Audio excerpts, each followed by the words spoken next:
Going on, everyone? Welcome to the Bring the Thunder podcast. We're going to do a Game 3 preview. Quick recap of the series so far. Indiana took the first one on a game-winning buzzer beater by Haliburton with 0.3 seconds left. Their first lead of the game. We bounced back in Game 2, beat them by 16, but it was ours the whole game. We didn't give it up this time. We were leading by double digits pretty much the whole game. Now, Game 3, we are heading to Indiana, where Indiana's been great at home, and OKC's been a little shaky on the road in these playoffs. So I guess we could just start with expectations and what we're looking forward to in order to get these wins. So I'll let you guys take the stage. All right. Like I said the other day, I expect this game to be close. Not going to keep repeating myself. Just all I'm saying is the Pacers crowd is starved of an NBA Finals. This is their first Finals game in 25 years, something like that. It's going to be tough. The only way we're going to win, in my personal opinion, before I even say that, I expect this game to be super close and come down to the end, and we're going to see who out-executes who. The only way we win this game, J-Dub and Chet have to show up. Because I know you know what Shai's going to give you. You know what Shai's going to give you. Shai's going to get to the line. He's going to, do his thing, get in the mid-range, find open shooters. They're going to have to hit shots. Chet's going to have to play with the same intensity and confidence that he played with yesterday. And we'll have a chance to win late in the game, in my opinion. Agreed. Yeah. On my end, what I'm looking for Game 3, can Indiana boost their scoring in the paint? Because I feel like we're dominating the paint, especially in Game 2. I expected us to do that in Game 1. The other thing I'm looking at is SGA continuing to dominate. We need to keep him, 30-plus points. The Thunder, we need to control the, style of the game. I feel like the tempo. We did that way better in Game 2 with timely timeouts, timely fouls, things like that. That's, limiting their transition. If they're going to go in transition, just foul them. I think that's an easier thing, and we did that. And then Pacers responding to the half-court adjustments that we've made with inserting Wiggins. That's the other thing that I'm going to be looking at. Like, do they give Mathurin more time, or, who do they expect to pick up the extra bench slack that they're having right now? Because the starters are all averaging double digits for them, kind of same as OKC. It's really their bench that's not giving them any production, and that's what we expected the Thunder to beat every team on, is the bench players. And when you have the bench on Game 2, I think combined for 40 points between three players, I think that's the big difference right there. Yeah, for me, I agree with both of you. We win on the road when J-Dub plays well. He's actually played very well on the road these playoffs. I'll read off some quick stats. The 2 games on the road in Memphis, 26 and 23. Very good. He had a 32-point game in Game 3 against Denver. And then the other 2 away games, he kind of had stinkers, 10 and 6. And we lost those. We actually won the one with 10. And then against Minnesota, obviously, the first game in Minnesota was not great. He had 13 points, though, in like 20-somewhat minutes. So he was playing well. And then the closeout, well, not the closeout, but the second game, Minnesota 34. So he's been relatively very good on the road.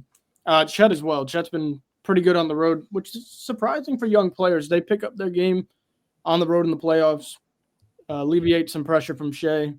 Because we can't have the same game plan as we do at home, which is funny because they should, but on the road, you got to rely on your co-stars, and then definitely the bench, like Sapir just said. I expect Caruso to play well. I don't expect 20 from him every night. Right. I expect J-Dub and Chet to show up, and it would just be for us to absolutely win these games with no problem. If Wiggins or Kaysen if Wiggins or Kaysen could do what they did, like if Wiggins puts up like 12 points, we're going to win those games. Our bench dominates Indiana's bench.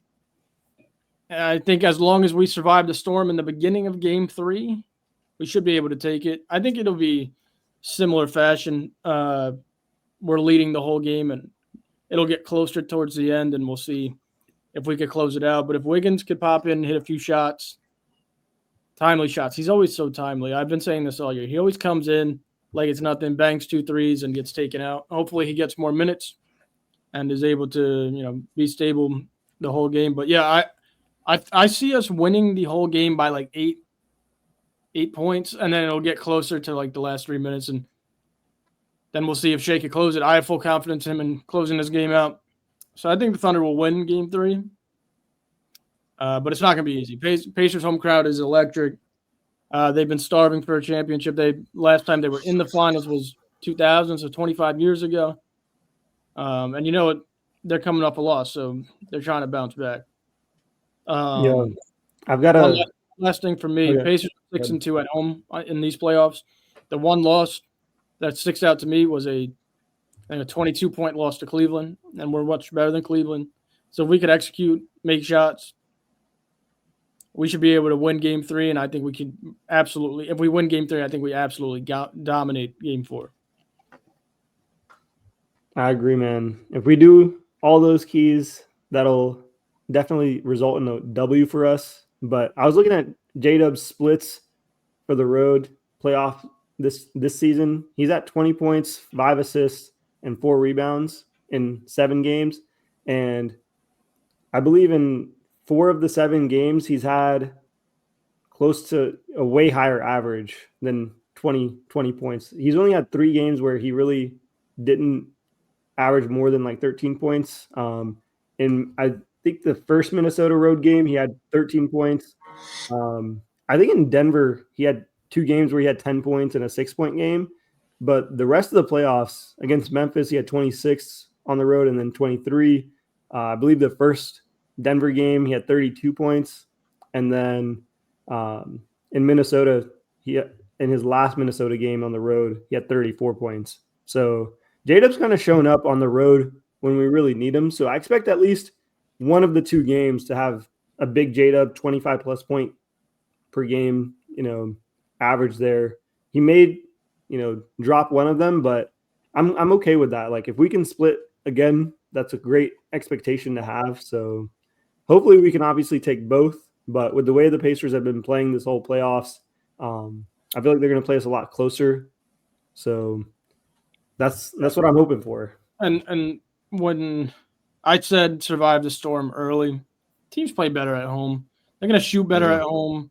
The role players will shoot better at home, even though the Pacers seem to shoot good wherever they go.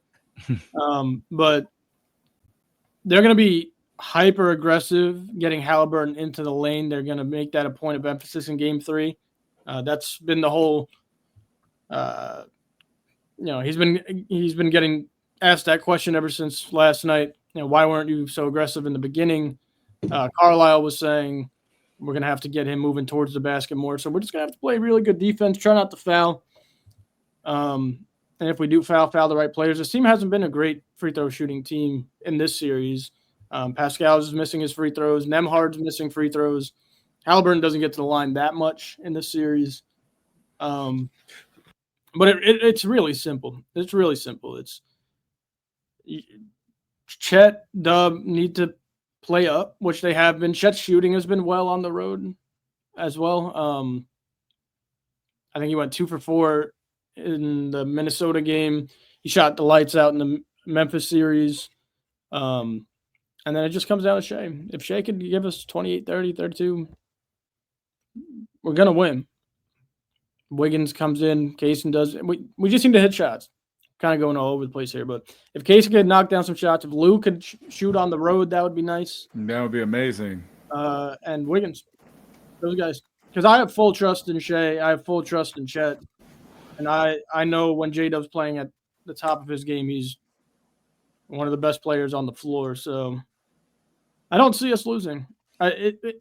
Here's what I'll say to really wrap this game up. If we survive the storm in the beginning and we survive the push at the end, we're going to win the game. If we could be within 3 points and then take a lead in the first half and then grow our lead in the third quarter, Indiana's going to try to come back. I'm not saying they'll come back from 15 this time. They'll probably try to come back from 6 or 7. If we can hold that and Shai hit some timely shots, we'll be good.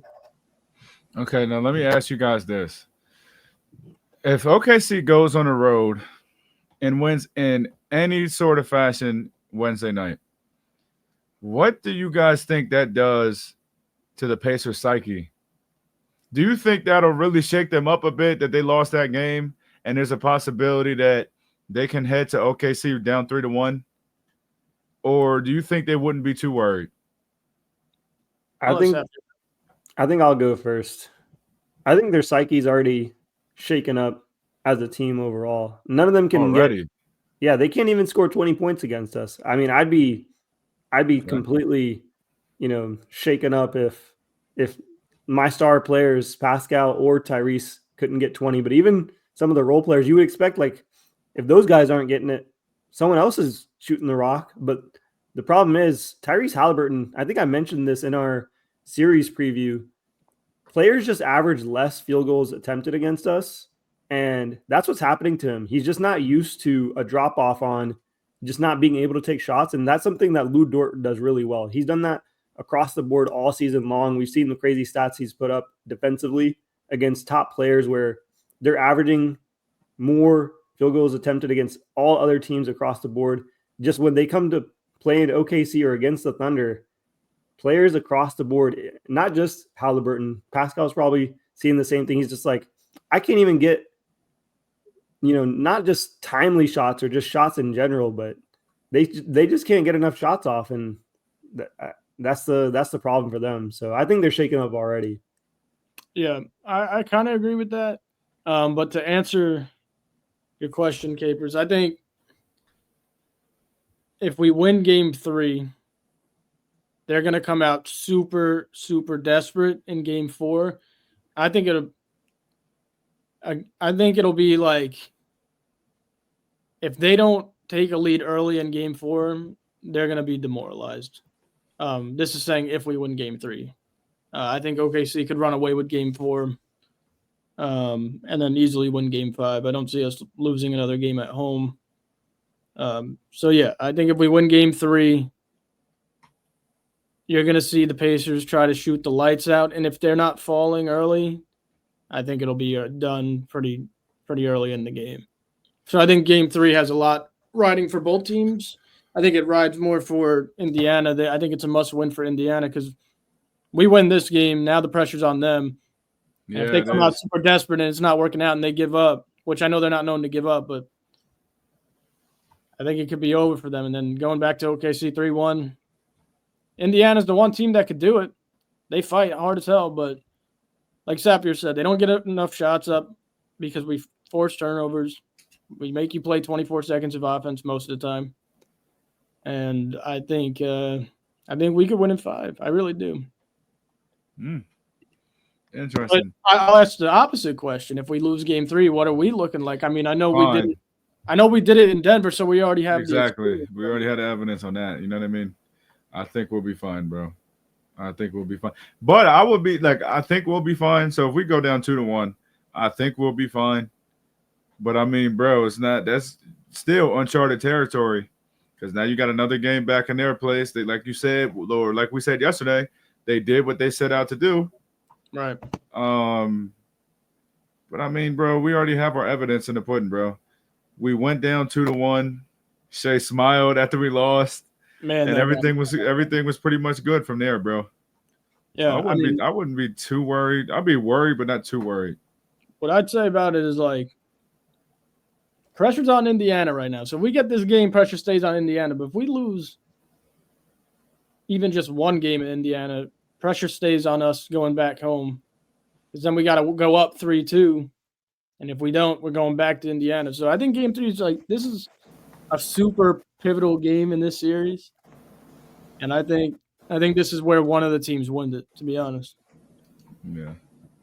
Yeah. I think, man, it'd be tough to win a game 6 on the road to try to close out or whatever. And that's what I predicted would happen, but I just hope we can at the very least split this road stretch. We need to. I was looking at the difference between the stats between Shai, J-Dub, and Chet on the road versus home. It's really not that big of a difference. They're all three of them are pretty consistent across the board in terms of their averages.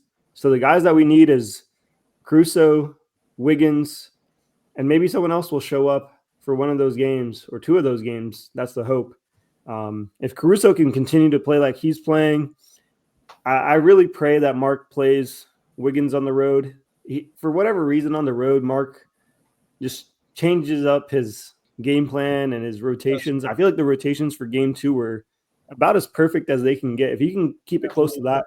The other thing that I want to see is us continue to have size on the court, not just from like a starting lineup perspective or mainly from like the rotations that we have out there. Like I noticed, inserting Kenrich helped on the boards, just in general. That's what we really need help on is, continue to dominate the boards. As long as we're close on that, we'll be fine, and we should be able to take these next 2, man. We're clearly the better team. Clearly, the Pacers have came back on so many occasions where, when you're such a good team, and the Warriors experience this, when you win a lot, like the games don't feel as important. And I know it's so early to say that because we haven't even won a championship, but we've won a lot of games in the regular season. We've won a lot of games into the playoffs, and that takes a lot of energy out of you, right? Like we're getting late into the season, and we need these guys to dig a little bit deeper. I can tell that, that's going to be the key. Whichever team digs deep, because I feel like us and the Pacers have had to exert a lot of energy and effort up until this point. So this game is the swing game, whether it's a 5-game series or a 6-game series. I still don't see this going 7. If it does go 7, we'll still close out regardless. But are you sure about that? Oh yeah, for sure. Yeah, I think you made some really good points. I actually agree. Like he does, I agree. But 7, are you sure we're gonna close it out at that point? Oh, we'll get to that if we have to. Okay, well, yeah, all right. Go ahead. I think we have the right team to be gritty when we have to be on the road, when shots aren't falling. If the rotation stays the same, I'd be very happy with that. I think Kenneth Williams can be huge on the road here. He can knock down some shots. He can rebound, play some defense, everything you could ask for. Maybe a little less Isaiah Joe, more Kenneth Williams. But if he coaches the game and sets the right rotations like he did in game 2. Also, Coach Mark, we can give him props for controlling the game with timely timeouts. He didn't let big stretches happen. They'd go on a 7-0 or 7-2 run, I believe. He called a quick timeout there. And then there's another run right after that they had, trying to get it closer. And I feel like he was like, nah, we're not letting this happen. He drew up plays that were really easy for us. I feel like their coach pretty much did the same thing too. Like if we'd go on a run, they'd call a timeout and call a really good play. Offensively, they've shown up on out of timeouts, and we've kind of done the same thing. It's just that early game where if we can just put them down and have their confidence shaken, it's hard for them to fight back. And hopefully that's the same case in game 3. I'll give you another kind of thing that I'm looking forward to is Nembhard played really well in game 1. Shit the bed in game 2. He hasn't been that great at home. He had 2 good games against Milwaukee at home, but other than that, he's been much better on the road. So taking out one of their better players in their home court, I don't see us losing. I don't. Yeah. And I also want to mention we need to put a MIA notice on Obi Toppin. Where's that man? I don't even think did he play it last game? Because he got 3 points or something like that. So people were telling me Obi Toppin is like that, but I think someone mentioned, I think it was Capers who mentioned, that man cannot shoot. So PJ Washington Jr., bro, for game 1. That was crazy. Well, like I said, we're not worried about Obi Toppin. We figured out if you put a hand in his face, he's not going to make the shot more times than not. Yeah. So as long as we don't let their, I'll call them free roamers, their shooters around the ring, around the key, just have wide open looks, we'll be fine. It's just attention to detail, intensity, come out early, win the game early, and just hold on. It's a really simple game plan. Road games are so odd in playoffs, man. If you make your shots, you're going to win. If you're a team like OKC. If you don't, you're going to have to grit it out. Long night. It's going to be a long night, especially in Game 3, Joe. If they don't, it's going to be a long night. But we shot really well in Game 2, and we didn't shoot as much in Game 2 from the three-point line. We exerted ourselves in the paint. Hopefully we continue that trend because of the size difference that we have. We're playing with 2 bigs compared to their 1, and eventually in series like that, like it's a war of attrition when it comes down to when you're in the paint, and eventually someone's going to get in foul trouble. And if we can keep Miles Turner in foul trouble, also he's another guy where I want to see us kind of just fading off of him. Like, let him take as many jumpers and open looks he wants to take, because get him out the game. Yeah. If we can keep packing the paint against Tyrese, and I think I noticed that a lot.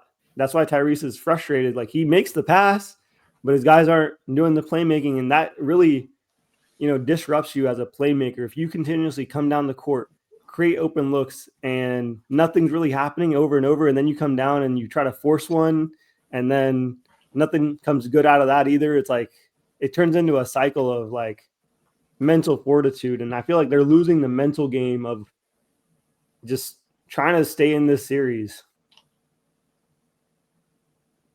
Yeah. One last thing for me before we get into like full predictions here for Game 3.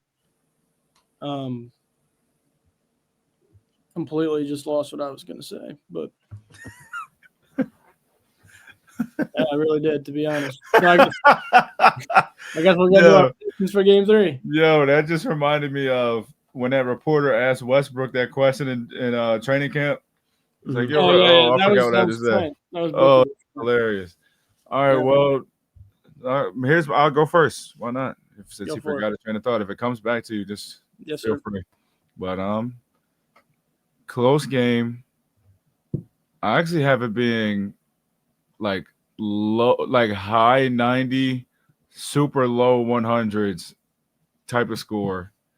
I'm gonna go 103-99, Oklahoma City. Free throw game at the end. The Pacers are winning mid fourth quarter. OKC goes on a run. The Pacers hit a couple shots to get back in the game, but they don't hit the shots that they need to, and it becomes a free throw game, and OKC wins. All right, I'm gonna do my prediction next. First quarter, 29-28, close game. Shai setting the tone early. Chet's doing his thing. Second quarter, I'm gonna go with we're winning that one. A little bit. I would say like 6-point game there. Third quarter is when we kind of go for our run and really knock it out of the park against them. Fourth quarter, we hold the lead, win the game. It's that simple. Shai gets 32 points, 7 assists, 5 rebounds. That's kind of the expectation from him. I feel like Tyrese will finally break his 20 points per game. He'll probably get like 20, 23 in that one. I'm expecting him to get a lot more assists because his guys are going to knock down a bunch more shots. I'm hoping Chet gets his 15.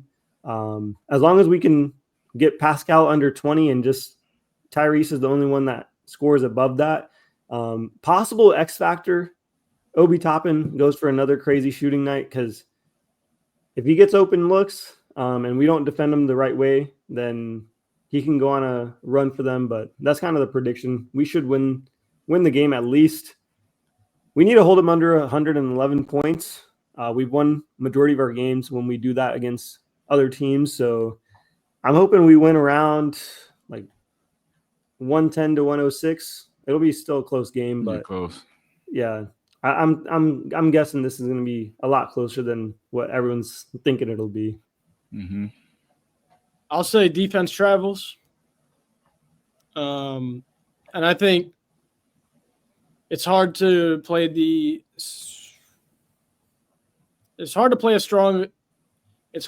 same defense on the road because the teams are just better at home.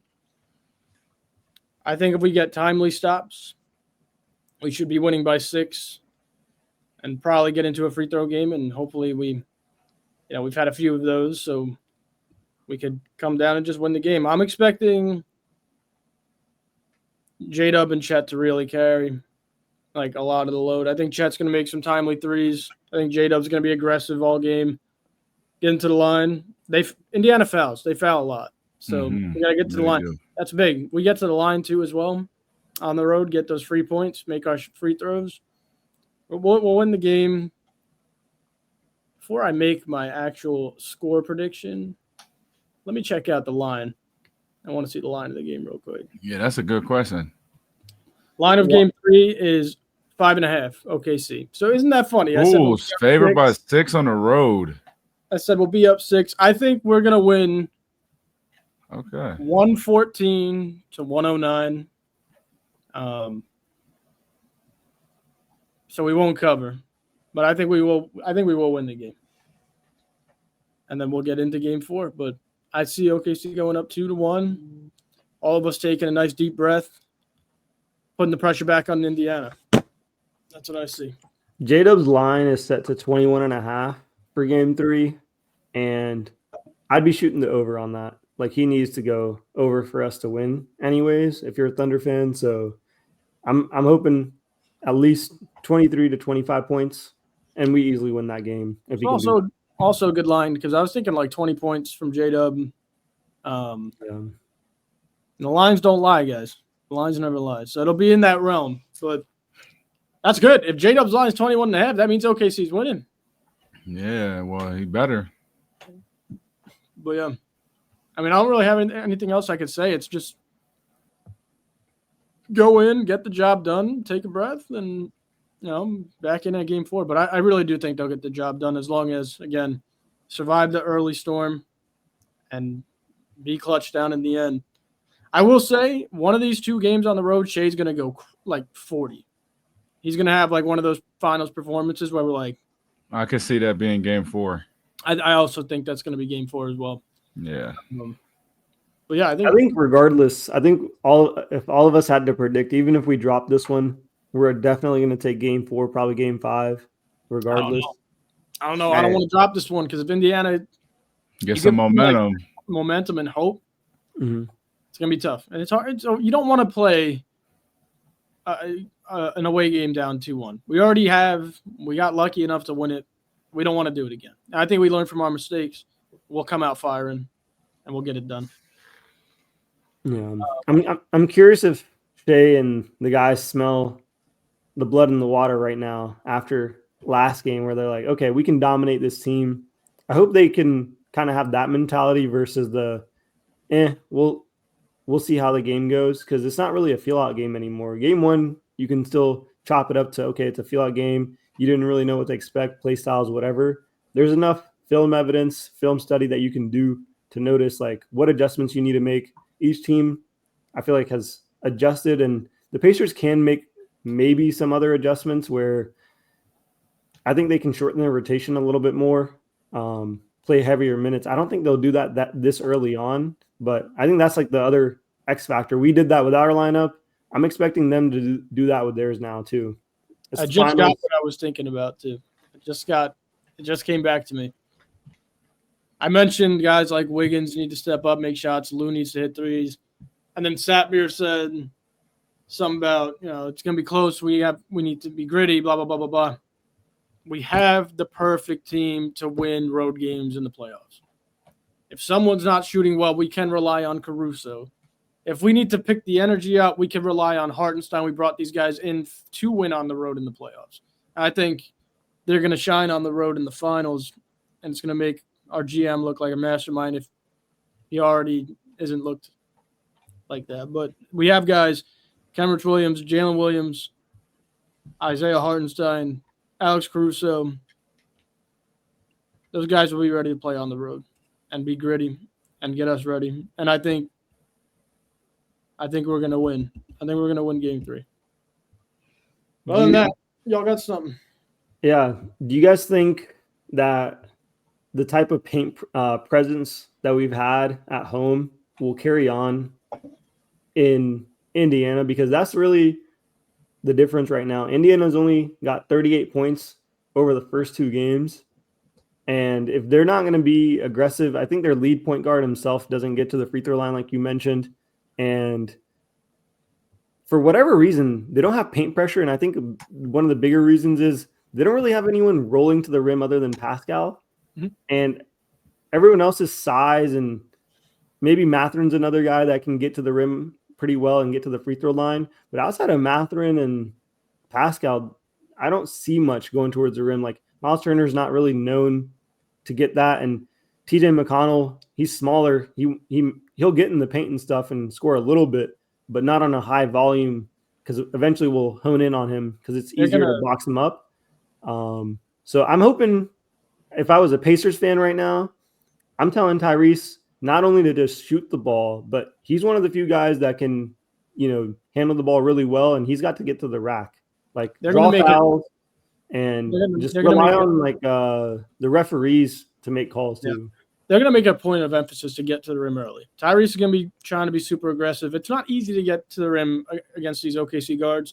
Tyrese and Pascal will be trying to get to the rim early and often. But other than that, like, Nembhard's good, but he's saucy on the outside. He's not like a slashing type guard. Naismith has turned into a 3-and-D type player. He could still get to the rim, but he shoots a lot. Turner is primarily looks like a jump shooter. He gets some offensive boards, but they don't have guys that slash like that. So they're going to make it a point of emphasis to get Tyrese and Pascal in a pick and roll early going towards the rim. I think that benefits us. Unless they shoot threes, the more they can't outscore us. So then we'll be good. But yeah, they're definitely gonna be ultra aggressive early. Like I said, we just gotta hold on. But anybody? Oh, go ahead, Joe. I was just gonna say we have the right road mindset now. I think that game 4 in Minnesota, just like we know the exact winning formula we need on the road. We've been through it all these playoffs. We went through it last playoffs. I think we were just ready to roll. Yeah, I was gonna say, if anything, we got the players for them to come out in game 3 and be super aggressive. We're better set up to stop them than anybody in the league. Right. So I mean, we don't have too much to worry about, but I do think it will be a close game though. But we can pull this out definitely. Yeah, I think, like I said, I think we'll win by like 5. But that's fine. Like, as long as they win, bro. As long as they play smart, which I think we're one of the smarter teams in the league. At most times. Sometimes we get a little crazy, but that's just our youth. But they're super smart. And if they just play the right game plan and hold on for dear life at the end, they'll get it done. And then we got game 4. But other than that, I'm all set with this preview, guys. Let us know in the comments what you guys think. If you disagree with us, if you agree with us, if you have a different thought, let us know. Again, if you're enjoying the content, subscribe to the channel. It's free to do. Absolutely. For now. So get in it while you can. And hit us up on all socials. If you guys want to talk to us, we're always active on the socials. DM us at Bring the Thunder Podcast on Instagram, Twitter, TikTok. And we will see you guys after game 3 with a big old smile on our faces. And Thunder up, baby. Let's go. Sapir, what you got? Nothing, man. I was just going to say Thunder up as well. We're good, man. Fuck yeah. All right. See y'all later.